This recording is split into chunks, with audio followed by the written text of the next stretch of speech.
My neighbor pushed me at my BBQ and bragged, "I drink your beer and do your wife."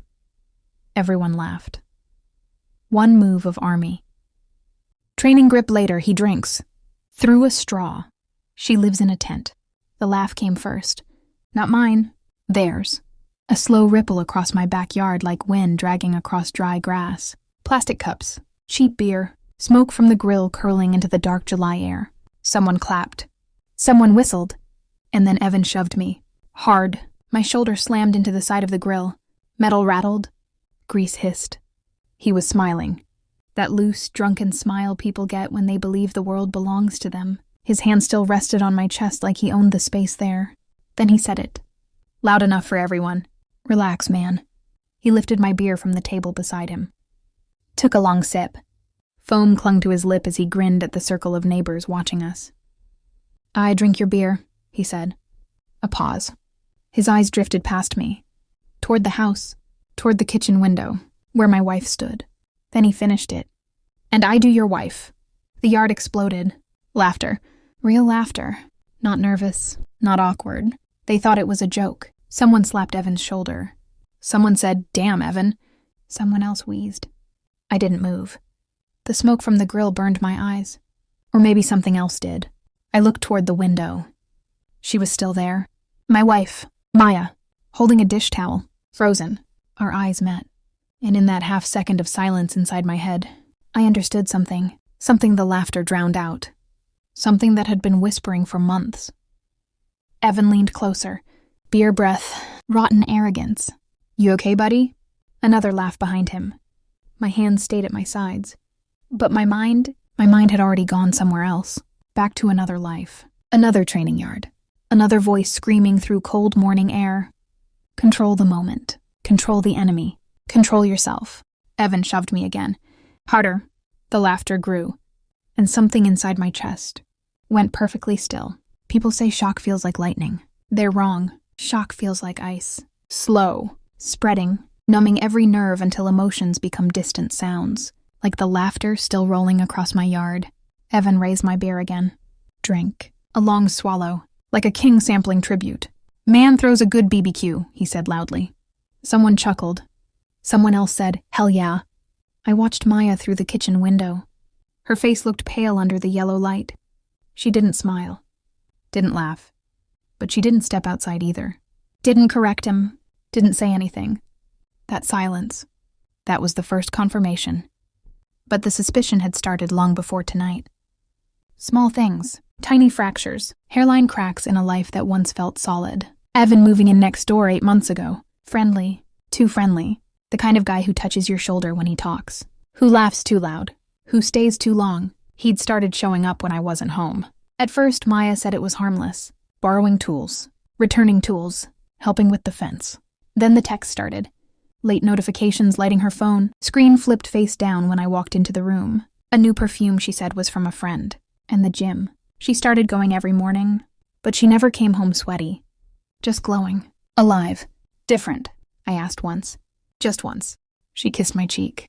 Soft. Dismissive. You're imagining things. Maybe I wanted to believe her. After the army, after deployments, you cling to peace when you find it. But soldiers learn something early. Your instincts keep you alive. And mine had been whispering for months. Tonight, Evan turned that whisper into a scream. But the part that mattered most wasn't his words. It was the reaction. The way Maya stayed behind the glass. Watching. Silent. Like a witness at a crime scene. Not a victim. Not surprised. Just caught. And suddenly every late night. Every smile. Every unexplained hour. Clicked into place. The laughter in my backyard faded into background noise. Because the real war had just started inside my head. I didn't confront her that night. That would have been emotional. Messy. Uncontrolled. And the army beats one lesson into you harder than anything else. Never move without intelligence. So I smiled. Just slightly. Enough to make the neighbors relax again. Enough to make Evan think he'd won something. Inside, though, every sense sharpened. Like stepping back into an operation. Observe first. Act later. The BBQ ended around midnight. Neighbors drifted home. Evan stumbled back across the yard to his house. Still laughing. Still loud. He slapped my shoulder before leaving. Good party, brother. Brother. Interesting word choice. Maya washed dishes in silence. I watched her from the doorway. Her movements were tight, controlled, like someone waiting for the explosion, but I gave her nothing. Just a calm voice. "I'm going to bed." Her shoulders relaxed a fraction. That tiny release told me everything. She thought the moment had passed. It hadn't. The next morning, the investigation began. First her phone, not by stealing it, not by sneaking. I simply waited. 3 days later, she left it on the counter while showering. Unlocked, careless. That alone said something. People who believe they're safe become sloppy.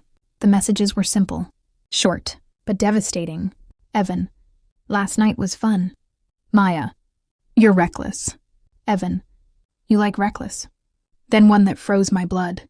Evan, he still has no clue. Maya, he trusts me.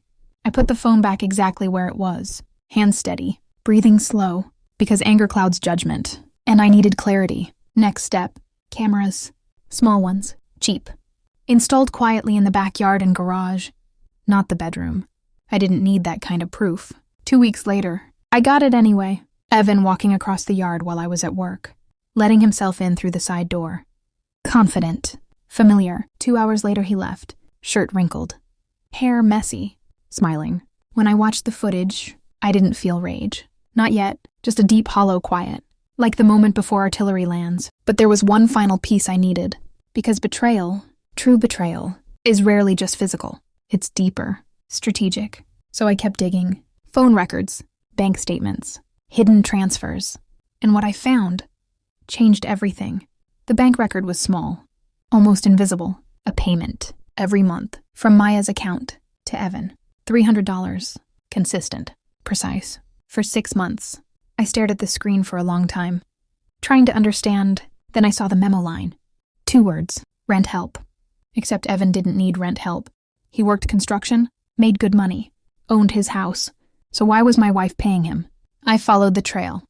More digging, more quiet observation, and the truth unfolded slowly, like peeling skin from a wound. Maya wasn't just sleeping with him. She was funding him, helping him.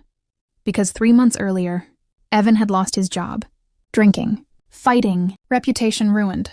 But instead of letting him crash, my wife had stepped in. My money, my home, my life, keeping him afloat.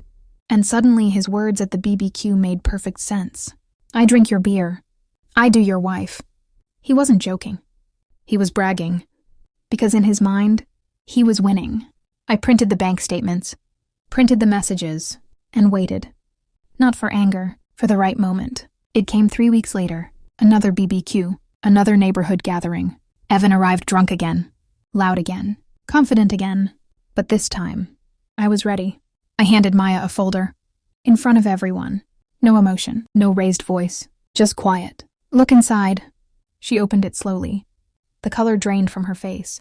The bank records, the texts, the camera photos. Silence spread across the yard. Evan stopped smiling. Maya whispered one word. How? I leaned closer. Calm, controlled. I trusted my instincts. Her hands trembled, but I wasn't finished. Not even close, because the real lesson was still coming. Evan tried to laugh. That nervous, dying kind of laugh. Man, this is crazy. He reached for a beer. Missed. His hands were shaking now. Good. Fear was finally entering the room. Maya looked at me like I was a stranger. Maybe I was. The man she married had believed in loyalty. That man was gone. I turned slowly to Evan. Remember the last BBQ? His smirk twitched. You pushed me. Silence tightened around the group. And you said something. I repeated it calmly. I drink your beer. I do your wife. No one laughed this time. Evan swallowed. I was joking. I stepped closer. Measured. Deliberate. You weren't. Then I moved. Not a punch. Not anger. Just muscle memory. Army training. A joint lock. My hand twisted his wrist. My other arm trapped his elbow. Pressure applied precisely. Controlled. His body dropped instantly, knee hitting grass. A sharp crack echoed through the yard. Evan screamed. I released him immediately, because the damage was already done.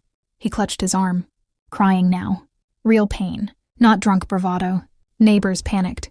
Someone called an ambulance. Maya stared at me in horror. I leaned down beside Evan. Spoke quietly. Only he could hear. You wanted to take something from me, he gasped. I nodded toward Maya. Take her. Then I stood, calm again, because the real revenge wasn't his broken arm. It was the truth now sitting in the middle of the neighborhood. The affairs, the money, the humiliation, people whispering, looking at Maya like she was something dirty. Weeks later, Evan lost his house, hospital bills, no job, reputation destroyed. He moved into a tent near the river. I heard he drinks through a straw now, jaw surgery. Bar fight. Karma tends to stack consequences. As for Maya, she followed him. At first, tried to fix him, tried to prove something. But reality is colder than fantasy. 2 months later, she was living in that tent too. Love doesn't survive hunger very well. The house is quiet now. Too quiet sometimes, but peaceful. Like snow after a storm. Neighbors still avoid eye contact. Guilt travels strangely through communities. They laughed that night. I remember that, but I don't hold it against them. People laugh when they think nothing real is happening. They didn't understand they were watching a marriage die. Sometimes I sit on the back porch. The same yard, the same grill, and I replay the moment in my head.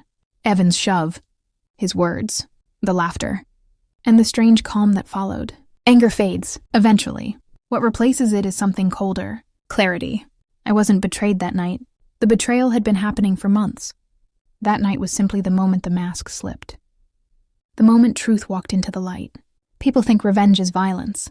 It isn't. Revenge is exposure. Revenge is watching someone destroy their own life once the lies are gone. I didn't ruin Evan, or Maya. I simply stopped protecting them. And when the truth finally stood alone, it did the rest.